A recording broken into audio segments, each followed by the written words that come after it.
सायली, सायली, काय मम्मी? आज बघ आपल्याकडे पाहुणे येणार आहेत. पटापट सगळं काम करून घे. ठीक आहे. कपडे तर झाली आहेत मम्मी. मग भांडी घासून घे. भांडी पण झाली आहेत. जेवण बनवून घे ना. हां, आलीच बनवून पटकन. मम्मी, स्वयंपाक पण बनवून झाला. अगं फ्रीजमध्ये बाटल्या भरून ठेवल्यात का? ते आल्यानंतर त्यांना पहिल्या सरबत करावं लागेल. आता उन्हाळा पण चालू आहे. जा फ्रीजमध्ये बाटल्या भरून ठेव. मम्मी, झालं. फ्रीजमध्ये पाण्याच्या बाटल्या पण भरून ठेवल्या. झाली आता सगळी कामं.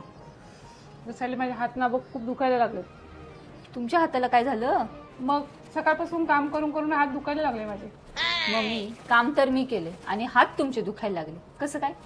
अगं मी सांगून सांगून तर तुझ्याकडून काम करून घेतलंय ना. मग आता तुझ्याकडून होणार आहे का हे सगळं काम?